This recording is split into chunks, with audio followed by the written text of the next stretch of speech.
작가 마틴 루트는 어릴 때부터 좋은 집안, 또 좋은 환경, 또 좋은 분위기 속에서 자랐습니다. 그러나 루트는 로마 가톨릭에 열심히 다녔으나 하나님에 대한 두려움을 떨쳐버릴 수가 없었습니다. 로마 가톨릭에 열심히 다녔는데 이 신앙생활에 대한 기쁨이 또 찾아볼 수가 없었습니다. 그러던 어느 날 루터와 친구가 이제 들을 걸어가고 있었어요. 이제 걸어가고 있었는데 번개가 쳤어요. 번개 소리에 루트는 땅에 엎드렸는데 루트와 함께 갔던 친구가 번개에 맞아 죽게 되는 그 일들을 루트가 보게 됩니다. 굉장히 두려운 거예요. 그러면서 세상과 단절을 하고 수도원에 들어가 수도사가 되었습니다. 수도원에서 하는 일은 하루에 7번 기도하고 성경을 읽고 찬송을 부르면서 열심히 이 명상과 고행의 자리로 나아갔는데 여전히 뭐가 없었느냐? 수도원 들어가기 전에 없었던 동일한 두 가지: 구원에 대한 확신, 하나님에 대한 확신이 없는 거예요. 또 하나가 뭐냐 하면은 신앙생활에 기쁨이 없는 거죠. 이 두 가지는 수도사가 되기 전과 똑같은 것이었습니다. 그러다가 루트는 1510년 겨울 로마를 방문하여 스칼라 산타의 28계단을 무릎으로 올라갑니다. 무릎으로 올라간 이유는 뭐냐 하면은 계단으로 무릎으로 올라가면서 자기의 이 답답한 영혼, 이 괴로운 영혼의 평안을 얻기 위해서 무릎으로 올라간 거예요. 그런데 참 놀라운 것은 무릎으로 올라가고 있는데 그때 한 말씀이 루트의 마음을 사로잡습니다. 의인은 믿음으로 살리라.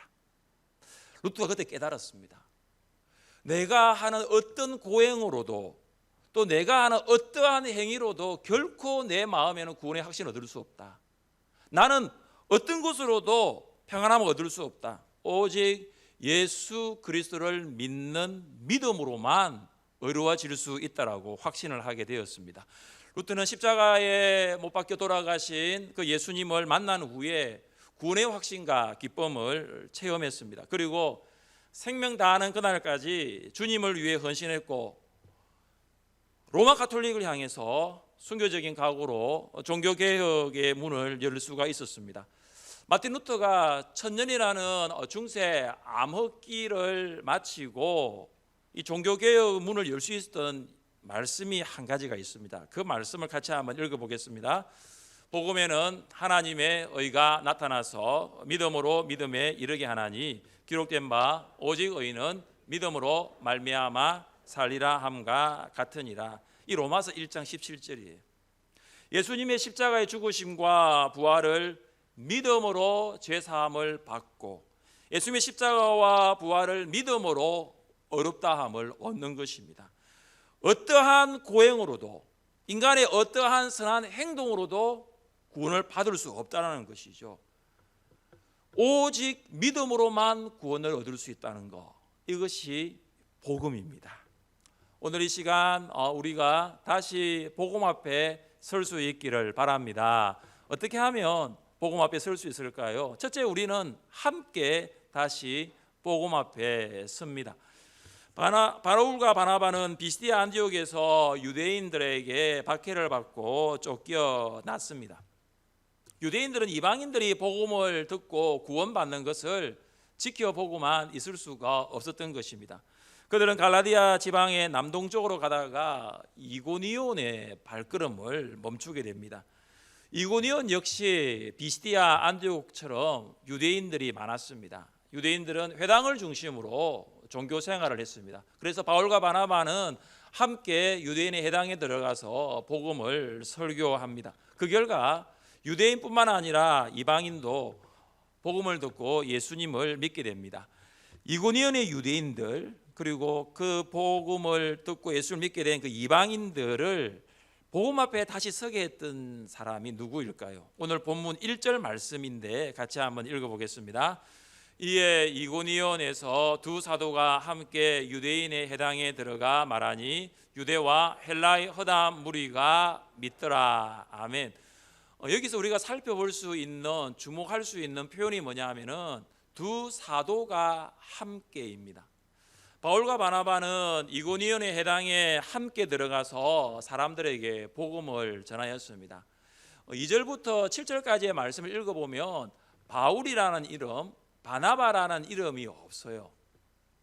두 사도라는, 그러니까 바울과 바나바라는 이름 대신에 두 사도라고 기록되어 있습니다. 누가는 바울과 바나바를 제1차 전도 여행에서 복음을 전파한 동력자로 본 것입니다. 선교 여행에서 함께 복음을 전한 바울과 바나바였지만 이 바울과 바나바의 원칙과 그들의 성향은 참 많이 달랐습니다. 바울은 올바른 것을 추구하려는 완벽주의자라고 본다면 바나바는 남을 도우려는 아주 친절한 조력자라고 볼 수가 있습니다. 바울은 한 원칙을 세우면 그 원칙을 계속해서 추진하고 나가는 사람이라면 바나바는 동정심이 많고 남의 필요에 민감한 사람입니다. 바울은 매우 열정적인 사람이고 담대하고 용기가 있는 사람이라면 바나바는 다른 사람들에게 평안을 주고 또 안정감을 주는 사람입니다. 바울은 타고난 리더로서 위선과 불의를 보면 참지 못하지만 바나바는 사람들을 중재하는 중재자로서 매우 온유하고 관대한 사람입니다. 바울과 바나바, 그들이 살아왔던 삶도 그렇지만 그들이 세웠던 원칙과 성향은 정말 달랐습니다. 그런데 한 가지 우리가 주목할 수 있는 것은 그들이 함께 복음 앞에 섰다는 거예요. 타고난 성향도 다르고 그들이 세운 삶의 원칙도 다르지만 복음 앞에서는 하나가 되었던 모습들을 보게 됩니다. 바울과 바나바는 함께 선교 여행을 출발하였고 구브로, 비시디아, 안디옥 그리고 이고니온까지 오게 되었습니다. 바울 옆에는 바나바가 있었고 바나바 옆에는 바울이 있었고 그들은 1차 선교 여행을 마칠 때까지 함께 할 수가 있었습니다. 복음 앞에서 함께 한다라는 것은 사도행전뿐만 아니라 복음서에서도 여러 번 나옵니다. 예수님께서 12제자를 부르시고 이제 파송을 하실 때 한 사람씩 보낸 것이 아니라 둘씩 짝을 지어서 보냈습니다. 그리고 70명의 사람들을 부르시고 또 70명을 보내실 때도 두 사람씩 짝을 지어서 각 동네와 지역으로 보낸 모습들을 우리가 알고 있습니다. 한 사람을 보내지 않고 둘씩 짝을 지어 보냈다는 것은 복음 전파는 결국 함께함의 사역이라고 볼 수 있는 것입니다. 함께하면 유혹에 받더라도 그 유혹에서 빠져나올 수가 있고 함께하면은 낙심하더라도 그 낙심 가운데서 용기를 얻을 수가 있는 거예요. 함께하면 다른 사람의 가진 은사를 배울 수 있고 함께하면 다른 사람에게 있는 그 단점을 보완해 줄 수 있는 거죠. 우리는 서로의 다름을 인정하고 그 다름을 존중할 때에 복음 앞에서 함께 할 수 있습니다. 상대방의 다름이 복음보다 앞설 수 없고 상대방의 다름이 복음보다 앞서지도 말아야 하는 것이죠. 그래서 복음보다 앞서는 것은 아무것도 없다는 거예요.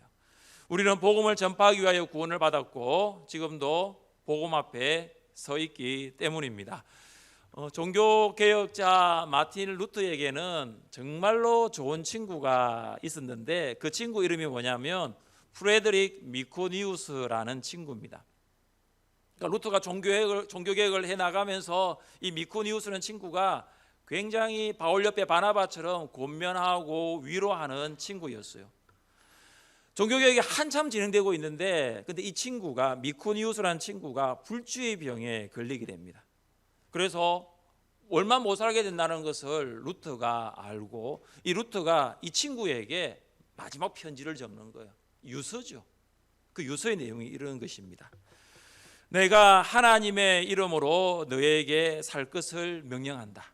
왜냐하면 종교를 개혁하는 하나님의 사역에 있어서 아직도 내가 필요하기 때문입니다.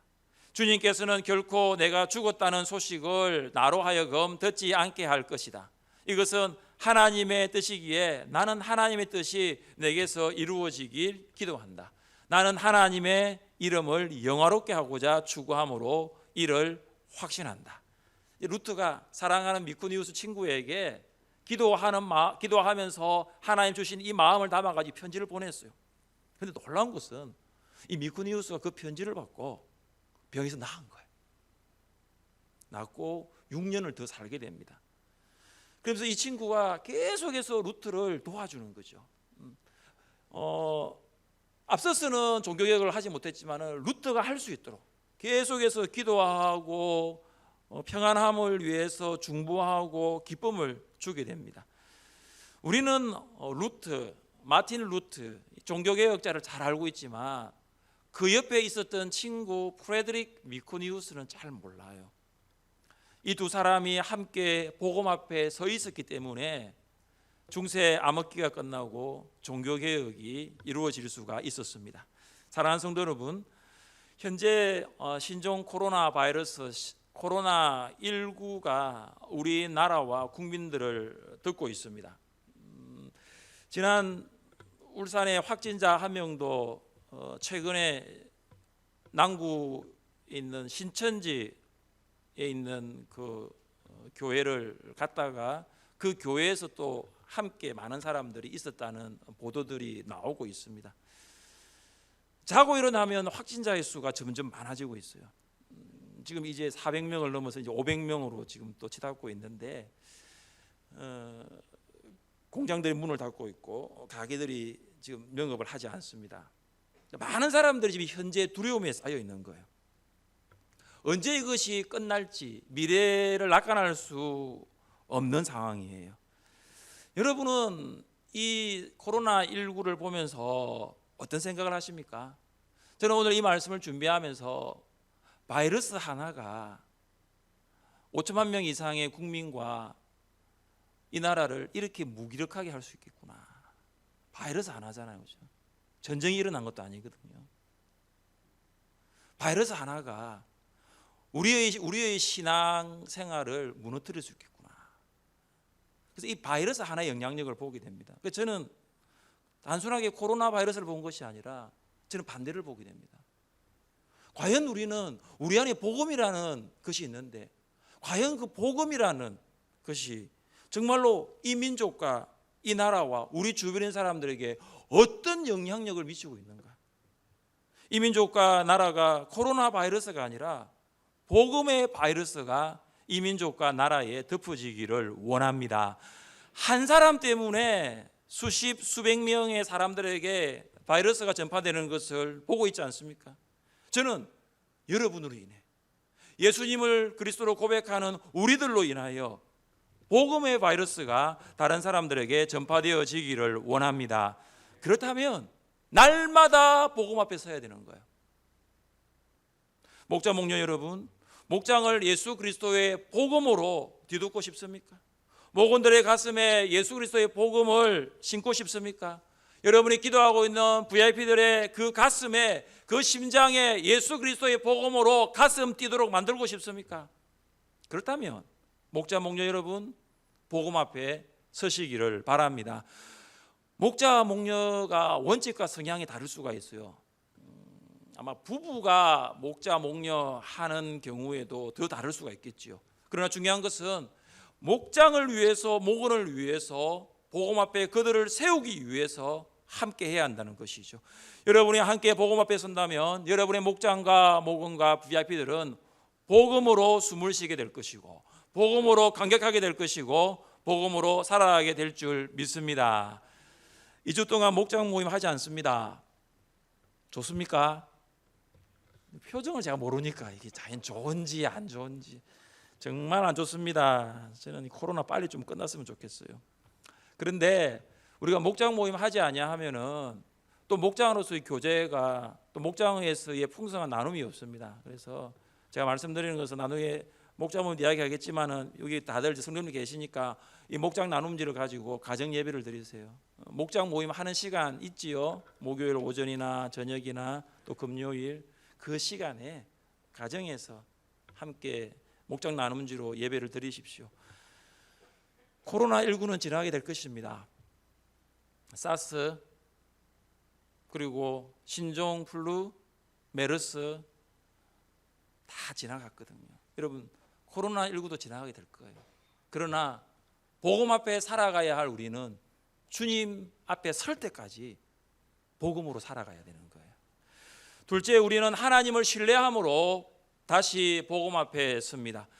이고니온에서도 많은 사람들이 예수님을 믿었지만 박해는 계속되었습니다. 유대인들은 복음을 받아들이지 않고 거부하였습니다. 유대인들은 복음을 믿지 않고 불순종한 것입니다. 그들에게 예수님이 그리스도라는 메시지는 신성모독에 해당하는 발언이었습니다. 사람의 아들인 예수님이 하나님의 아들이 될 수 없다는 것이죠. 목수의 아들인 예수님이 메시아가 될 수 없다는 것입니다. 유대인들은 복음을 극렬히 반대하였고 이방인들의 마음을 선동했습니다. 하나도 달라진 것이 없어요. 그러니까 비시디아 안디옥에서 유대인의 행동이나 이고니온에서 유대인의 행동이나 달라진 것 하나도 없는 거죠. 이방인까지도 믿지 못하게 만들었습니다. 비시디아 안디옥에서 유대인들이 기부인들과 유력자들을 선동하였을 때 바울과 바나바는 안디옥을 떠났거든요. 그런데 이고니온에서는 그들이 어떻게 했는지 한번 보겠습니다. 우리 3절 말씀을 함께 읽겠습니다. 두 사도가 오래 있어 주를 힘입어 담대히 말하니 주께서 그들의 손으로 표적과 기사를 행하게 하여 주사 자기 은혜의 말씀을 증언하니. 아멘. 원문을 보면 3절 앞에 그래서라는 인과관계를 설명하는 접속사가 있습니다. 그래서 우리 성경에는 3절에 그래서가 없지요. 원래는 원문에는 있어요. 그러니까 두 사도가 유대인의 박해가 있음에도 이고니온에 오랫동안 머물렀던 이유가 있습니다. 유대인들이 이방인의 마음을 선동했기 때문에, 그들의 마음에 복음의 씨가 뿌리내리지 못하도록 방해하였기 때문입니다. 유대인들이 방해하는 이방인들은 이제 복음을 듣고 예수님을 믿기 시작한 성도들입니다. 그들을 두고 다른 지역으로 갈 수 없었던 거예요. 그래서 유대인의 박해가 있음에도 바울과 바나바는 그 자리에서 계속해서 성도들을 양육하고 말씀으로 훈련을 했던 것입니다. 유대인들의 박해 가운데서도 바울과 바나바가 어떻게 했는지 한번 본문을 보십시오. 바울과 바나바가 주를 힘입어 담대히 복음을 말하였다라고 합니다. 주를 힘입어, NASB 성경은 이렇게 말합니다. With reliance upon the Lord. 그러니까 힘입어라는 것을 영어 성경은 reliance, 다시 말해서 주를 신뢰함으로. 바울과 바나바는 박해 가운데서도 주를 신뢰함으로 계속해서 복음을 전했던 모습들을 알 수 있습니다. 바울과 바나바는 유대인들이 소리치며 이방인들을 선동하는 그들의 물리적인 소리에 집중하지 않았던 거예요. 그들이 우겨쌈을 싸며 들어오는 그들의 물리적인 압력에 굴하지 않았습니다. 유대인을 두려워하는 것이 아니라 하나님을 신뢰하였습니다. 사랑하는 성도 여러분, 사람들이 박해자를 두려워하는 이유가 있어요. 그들이 더 힘이 있기 때문에, 그들이 어떻게 할 수 있는 자리에 앉아있기 때문이에요. 그래서 박해를 받을 때 굉장히 두려움이 있습니다. 그러나 성경은 박해자들에 대해서 어떤 태도를 가지라고 권면합니까? 참새 2마리가 한 아사리온에 팔리지 않느냐? 그러나 너희 아버지께서 허락하지 아니하시면 그 하나도 땅에 떨어지지 아니하리라. 너희에게는 머리털까지 다 세신바 되었나니 두려워하지 말라. 너희는 많은 참새보다 귀하니라. 성경은 복음 때문에 박해하는 자들을 위하여 이렇게 이야기합니다. 그들을 두려워하지 말라. 하나님을 신뢰하라는 거예요.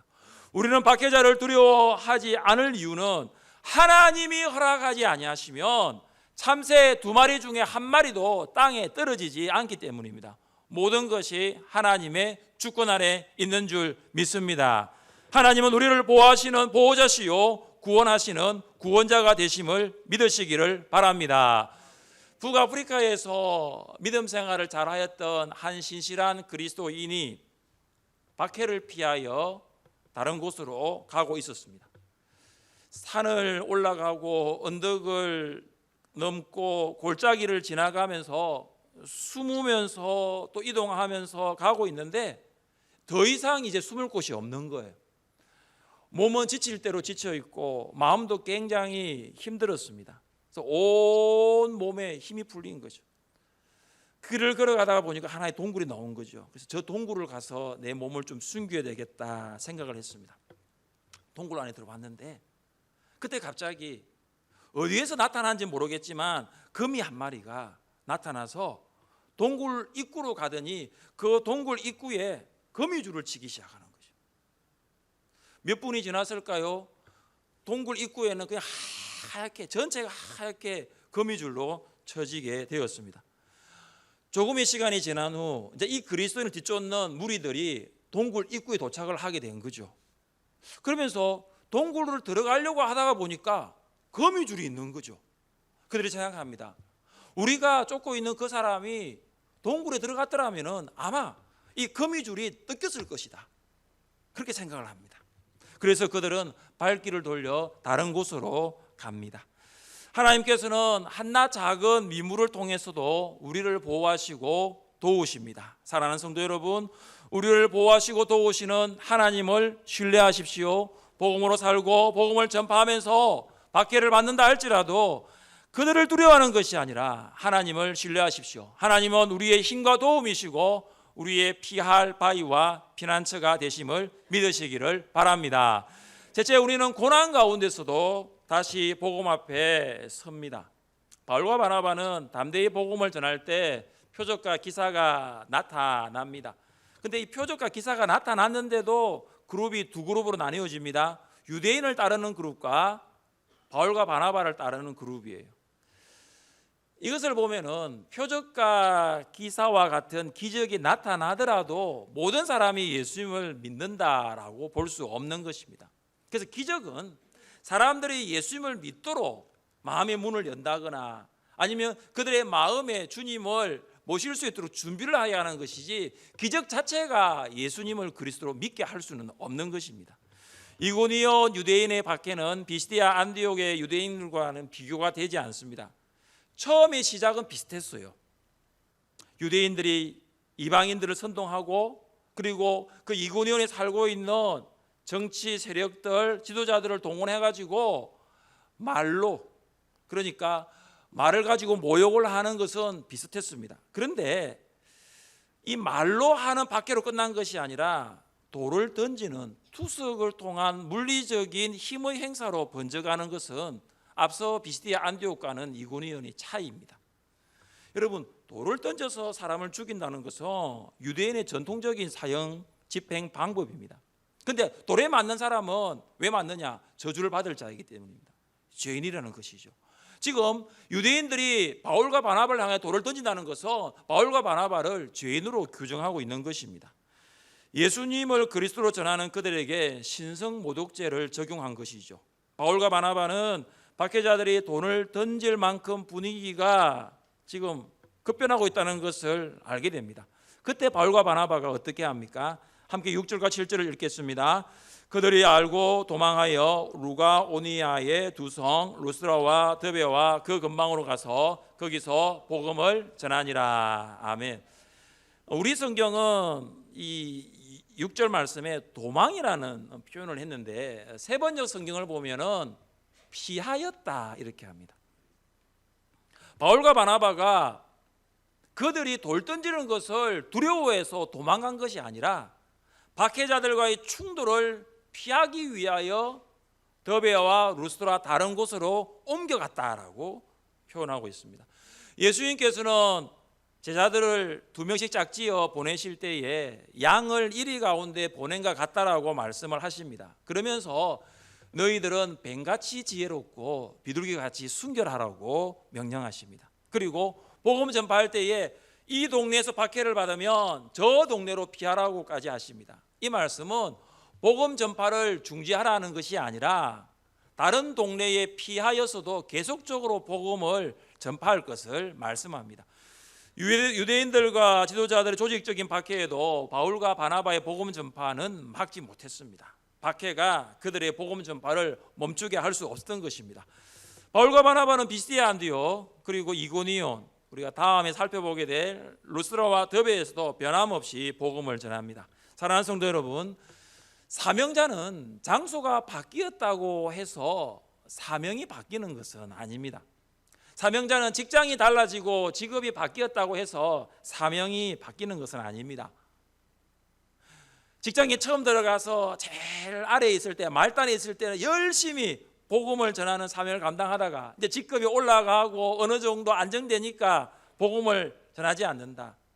그러니까 직책과 어떤 직급이 올라가고 달라져서 사명이 달라지는 건 아니에요.